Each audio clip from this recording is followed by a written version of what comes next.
दांत अपने आप में ही बताने लगते हैं कि उनको तकलीफ हो रही है, जैसे कि दांतों में ठंडा या गर्म लगना। ऐसे में किसी भी तरह की टूथपेस्ट को यूज करना दांतों की समस्या और बढ़ा सकता है। दांतों के एक्सपर्ट से जानते हैं कि किस तरह की टूथपेस्ट का यूज करें, नहीं होगी दांतों को कोई समस्या। जिस तरह की टूथपेस्ट आज मार्केट में आ रहे हैं वो दांतों की सेंसिटिविटी तो खत्म कर देते हैं, लेकिन दांतों में एक लेयर बना देते हैं जिससे दांत और खराब हो जाते हैं। मेरा नाम डॉक्टर वरुण सिंह कटियार है और मैं पेशे से एक डेंटिस्ट हूँ। समस्याएं डेंटल संबंधी आजकल बहुत ज़्यादा है, लेकिन जो अगर प्राइमरी तौर पे हम देखें कि सबसे पहले हम क्या करते हैं, अपने यहाँ दांतों में सेंसिटिविटी हुई, जब भी दांत खराब होगा या कोई भी चीज़ होगी तो हमें कैसे पता चलेगा, उसका एहसास होगा। दांत अपना एहसास कैसे कराएगा, आपको ठंडा गर्म लगेगा, इस तरह अपना एहसास कराएगा कि भाई हमें कुछ हो रहा है। हम लोग क्या करते हैं कि मार्केट में जितने भी सेंसिटिविटी वाले पेस्ट बिक रहे हैं कि ये सेंसिटिविटी कम करता है, या टीवी पर हम लोग विज्ञापन देखते हैं, हम लोग उस विज्ञापन पे जाके तुरंत उस पेस्ट को परचेस करते हैं और उस पेस्ट को हम लोग खरीद के करने लगते हैं। उस पेस्ट में होता क्या है, उस पेस्ट में पोटेशियम नाइट्रेट होता है या सोडियम मोनोफ्लोरोफॉस्फेट होता है, या ये दोनों ही होते हैं। ये दोनों इंग्रेडिएंट क्या करते हैं कि जो हमारी डेंटाइनल ट्यूब्यूल्स खुल चुकी हैं उन पे एक बैरियर बनाते हैं, एक लेयर बनाते हैं। सामान्य भाषा में अगर जानने की कोशिश करें तो उस पर एक लेयर चढ़ा दी उन्होंने, तो कि ऊपर एक लेयर बन गई उस डेंटाइनल ट्यूब्यूल्स पे। अब उस लेयर ने क्या किया, आपके दिमाग तक वो सेंसेशन पहुंचने नहीं देता है, वो केवल ये सेंसेशन को ब्लॉक करता है। लेकिन लोग समझते हैं कि हमारा दांत अब सही हो गया ये मंजन करके, फिर वो दांत धीरे धीरे और ख़राब होता है, और ख़राब होने के साथ साथ जब पल्प में इन्फेक्शन पहुंचता है तो कभी पस पड़ता है या बहुत तेज सीवियर पेन होता है। जब बहुत सीवियर पेन होता है तब हम जाते हैं डॉक्टर के पास। तब तक होता क्या है कि वो दांत बहुत ज़्यादा ख़राब हो चुका होता है, फिर या तो उसमें रूट कैनाल की ज़रूरत होती है या फिर दांत निकालने की ज़रूरत पड़ जाती है। जैसे कि कहा जाता है कि डेंटल ट्रीटमेंट बहुत महंगा है। महंगा इसलिए कि जिस ग्रेड पे आप पहुंचेंगे किसी भी इलाज में, डेंटल ही नहीं कोई भी आप इलाज ले लीजिए, कैंसर की प्रारंभिक अवस्था है, सस्ते में इलाज हो जाएगा। आप जितना भी कीमो रेडियो की तरफ बढ़ते जाएंगे तो उतना ही महंगा है। सेम डेंटल का हाल है, आपको हल्की सी कैविटी हुई, आपने भरवाई, 200-500 में आपका काम हो गया। अब वहीं आप रूट कैनाल पे जाएंगे तो आप हज़ारों रुपए खर्च करेंगे।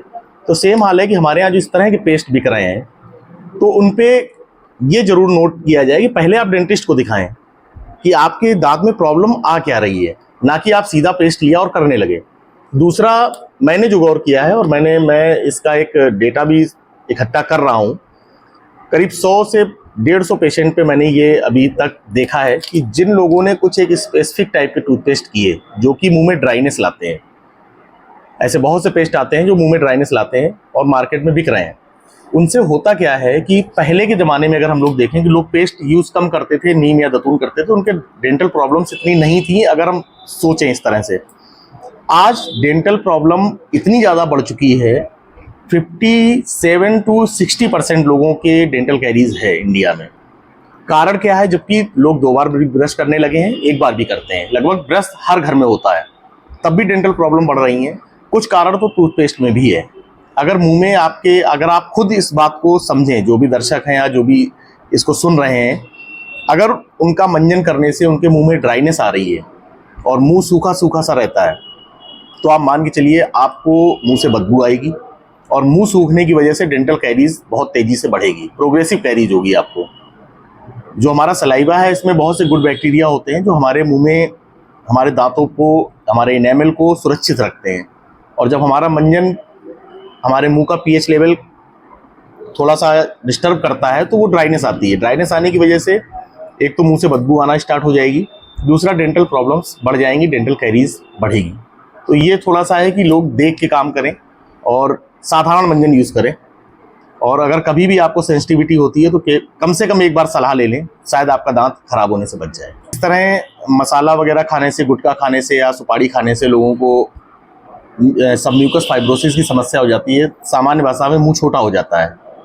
तो मुंह छोटा होने की वजह से हम ना ही सफाई कर पाते हैं और उसके आगे बहुत सी बीमारियां उसके थ्रू चलती रहती हैं। जो ये ड्राई हो रहा है मुंह किसी मंजन की वजह से, इरिटेशन हो रहा है म्यूकोजा में, तो वो भी एक फाइब्रोसिस का कारण है। तो इस तरह के जो मसालेदार मंजन और इस तरह के जो मंजन यूज़ हो रहे हैं उन पे थोड़ा कंट्रोल हो, जिससे कि हमारा मुंह की ड्राइनेस कम हो और इरिटेशन ना हो और ओरल सबम्यूकस फाइब्रोसिस ना हो। कोई सेंसिटिविटी वाला मंजन तब यूज़ करें जब कोई आपको डेंटिस्ट सलाह दे या कोई डॉक्टर सलाह दे कि आपको सेंसिटिविटी वाले मंजन की ज़रूरत है। होता क्या है कि ज़रूरी नहीं कि हर बार दांत खराब ही हो, कभी कभी दांत घिस जाते हैं, घिसने की वजह से भी सेंसिटिविटी होती है। तो उस कंडीशन में आपको सेंसिटिविटी वाला मंजन करना है, लेकिन दांत घिसा हो तब, ना कि दांत में कोई कैविटी हो, कैरीज लगी हो और आप सेंसिटिविटी वाला मंजन कर रहे हैं। तो सेंसिटिविटी तो कम हो जाएगी, लेकिन वो डेंटल कैरीज नहीं खत्म होगी, वो कैरीज उसका इलाज करने से ही खत्म होगी।